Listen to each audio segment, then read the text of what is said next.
Welcome to the deep dive. Today, we're really going to focus in, skip the basics and pull out the essential pharmacology knowledge for anxiety disorders, specifically for advanced practice. Exactly. We're sifting through the latest clinical guidance on GAD, panic disorder, SAD.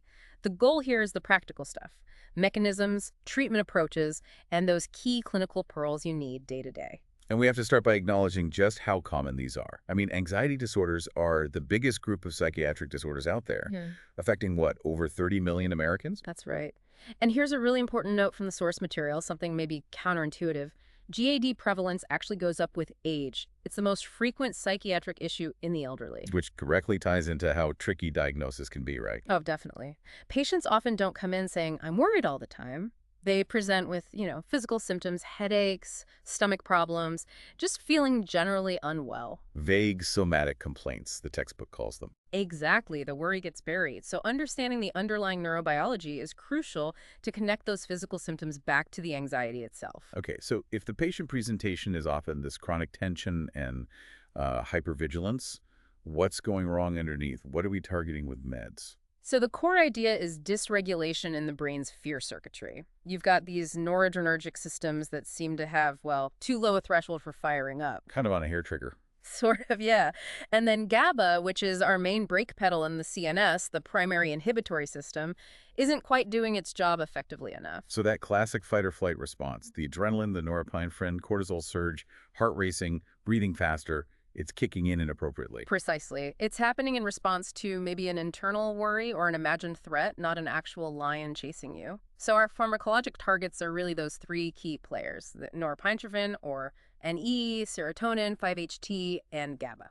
Got it. But before we even think about messing with those neurotransmitters, the sources are really clear. Yeah. You have to rule out other causes first. Absolutely critical. A thorough medical workup is non-negotiable. Things like hyperthyroidism, B12 deficiency, even heart problems can look a lot like anxiety. And don't forget substances. Caffeine is a big one, obviously, but also cannabis, amphetamines, even some prescription drugs like certain bronchodilators. Right. Check everything. Only after you've ruled out those mimics can you really apply the diagnostic criteria for, say, GAD. Which, just quickly, involves that excessive worry for at least 6 months, trouble controlling it, and 3 or more of those physical symptoms like restlessness, fatigue, muscle tension, irritability, concentration issues, sleep problems. Yeah, those core physiological arousal symptoms. And once you have the diagnosis, treatment usually involves more than just meds, right? Right. It's typically multimodal. CBT, cognitive behavioral therapy, is still considered the top psychotherapy approach for GAD. Definitely. But focusing on the pharmacotherapy side, what are we actually aiming for? It's not just making people feel a little better. No, the goal is remission. Complete resolution of symptoms, getting the patient back to their normal level of functioning. Anything less than that, well, it carries risk. A big risk. The data shows failure to get to full remission bumps the relapse risk way up to around 45% for GAD patients. That's huge. So persistence is key, both from us and the patient. Absolutely. And that applies to the treatment timeline, too. We usually start low, go slow, and assess response around, 4 to 8 weeks? Yeah, though I've seen some discussion, especially with SNRIs and prominent physical symptoms, maybe waiting even 12 weeks before calling it a failure. Is 8 weeks sometimes too quick? It potentially can be. But the crucial takeaway here is, even if symptoms do resolve by week 8 or week 12, you don't stop there. Treatment needs to continue for a full 12 months after remission. A full year. Wow. Yeah, to really lock in that remission and minimize the chance of relapse. Patient education on this timeline is absolutely vital. They need to know it's a longer-term commitment. Okay, let's dive into the first-line agents then. We're talking SSRIs and SNRIs. We know they're first line, so let's focus on the clinical nuances. Okay. With SSRIs, the big challenge, as you know, is that delay in onset. You've got sertraline, escitalopram, good evidence, better than placebo for GAD. But it takes time. 2 to 4 weeks usually for the main effect. You really have to prep the patient for that wait. Although, wasn't there a note about paroxetine maybe showing some effect a bit sooner? Like week 1? Yeah, sometimes you see a little mood improvement earlier with paroxetine, but the full anxiolytic effect still takes time. And we absolutely have to talk about side effects because that's where adherence often falls apart. Sexual dysfunction is a big one, right? Yep. Decreased libido, anorgasmia. Very common, and it's often dose-related. Also, that initial jitteriness or agitation some patients get, you have to warn them it often subsides. And the critical warning. Yeah. Never, ever combine an SSRI with an MAO inhibitor, that's the setup for potentially fatal serotonin syndrome. Non-negotiable contraindication. Okay, moving over to SNRIs. These add the norepinephrine reuptake inhibition to the serotonin piece. So a dual mechanism. Right. Venlafaxine XR is a common go-to, often up to 225 milligrams a day. It seems particularly good for patients who also have depression or significant somatic complaints alongside the anxiety. And duloxetine. Duloxetine is noted for having maybe a more balanced effect on both serotonin and norepinephrine, and it also seems quite helpful for those physical pain symptoms that can mask or accompany anxiety. But the key difference, the monitoring requirement for SNRIs versus SSRIs, is blood pressure, isn't it? Especially with venlafaxine. Correct. There's a documented risk of clinically significant increases in blood pressure, particularly with venlafaxine, so that needs regular monitoring. Okay. Now, let's shift gears to the benzodiazepines, BZDs. They work fast, they work well for acute symptoms, but they come with some serious baggage. Absolutely. They're sedative hypnotics. Fantastic for getting acute anxiety under control quickly, maybe bridging those first few weeks while the antidepressant kicks in, but they're really for short-term use. They hit those somatic symptoms hard and fast. Yeah. But the key limitation, the texts point out, is they don't really touch the underlying worry component of GAD much. Exactly. They calm the physical storm, but not the cognitive one. They work by binding to GABA receptors, basically making GABA work better, enhancing that inhibitory effect by letting more chloride ions into the neuron. Hyperpolarizing it. Right. Now, when you're choosing a BZD, the pharmacokinetics matter a lot. You've got high-potency ones like alprazolam, clonazepam, lorazepam. But for certain populations, like the elderly or those with liver issues, there's a specific metabolic pathway we need to remember, right? Yes, the LOT drugs. Lorazepam, oxazepam, and sometimes temazepam is included. These are metabolized mainly through glucuronidation, a simpler one-step process outside the main CYP450 liver enzyme system. Which means less risk of the drug building up and causing excessive sedation in patients with slower metabolism or liver impairment. Exactly. They're generally considered safer in those groups. But regardless of which BZD you use, long-term use, we're talking more than several weeks, brings the risk of tolerance and dependence. Tolerance to the sedative effects especially, and then dependence, which makes stopping them tricky.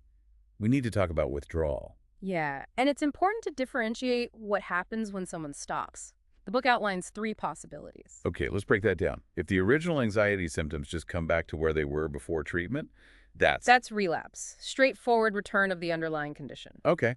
But what if the symptoms come back worse than they were initially? That's rebound. It's a sign the body had adapted to the drug, and it indicates the taper is likely too fast. And then there's the really serious one, true withdrawal. Right. This involves new symptoms that weren't part of the original anxiety picture, things like psychosis, confusion, or even seizures in severe cases. Abrupt discontinuation is dangerous, period. Which is why the taper has to be slow and careful. The general rule is. At least 4 weeks long, sometimes much longer depending on the duration and dose. You typically aim for about a 10% dose reduction every, say, 3 to 4 days, maybe even slower towards the end. Very gradual. And if the worst happens, an overdose. The antidote is flumazenil. It's a competitive antagonist at the BZD receptor site. But it has a really short half-life, only about an hour or so. Meaning the sedation can come back after the flumazenil wears off. Exactly. You often need repeated doses, and you have to monitor very closely, partly because flumazenil itself can potentially lower the seizure threshold, especially in someone physically dependent on BZDs. Okay. Let's pivot to second-line treatments. If SSRIs or SNRIs don't work or aren't tolerated, where does something like buspirone fit in? Buspirone is interesting. It's a partial agonist at serotonin 1A receptors. Its efficacy is maybe slightly less robust than BZDs for pure anxiety symptoms, but it's considered a solid second-line option or an add-on therapy for GAD. And its big advantages. Its side effect profile and lack of dependence potential. It doesn't have those hypnotic, muscle relaxant, or anticonvulsant effects you see with BZDs. And crucially, there's minimal risk of abuse or dependence. Which makes it a go-to, or at least a preferred agent, if your patient has any history of alcohol or substance abuse problems, right? Absolutely. That's a key clinical pearl. The main drawback, though, is similar to the antidepressants. Great onset. Yep. Takes 2 to 3 weeks, sometimes longer, to see the real benefit. So again, patient education is key for compliance. They need to stick with it. All right. Now, third line. The text mentions imipramine, a tricyclic antidepressant, as having evidence for GAD and panic disorder. But TCAs, they feel kind of old school now and they are risky, they definitely work, but they come with a heavy side effect burden. You've got all the anticholinergic effects, dry mouth, blurred vision, constipation, and urinary hesitancy. Annoying, but usually manageable. The real worry is overdose, isn't it? That's the major concern. TCAs are profoundly toxic in overdose. They can cause life-threatening ventricular arrhythmias and seizures. And they're strictly contraindicated in patients with narrow-angle glaucoma or certain heart conduction problems. Correct. So their use is pretty limited these days, especially in primary care settings. Definitely not a first or even second choice for most. Okay, and just briefly, other adjunctive agents. Pregabalin gets a mention. Yeah, pregabalin isn't FDA approved specifically for anxiety in the US, but studies have shown it can be effective, maybe comparable to lorazepam, especially for the physical symptoms of anxiety. And atypical antipsychotics. Generally reserved for really treatment-resistant cases, usually as an add-on therapy because their metabolic side effects, weight gain, diabetes risk, lipid changes are significant concerns. Let's touch on a couple of special populations. Geriatric patients. Right. We mentioned the LOT BZDs, lorazepam, oxazepam, being preferred due to metabolism. But the broader principle is start low, go slow with all psychotropics in older adults because their metabolism and excretion are generally slower. Makes sense. And pregnancy.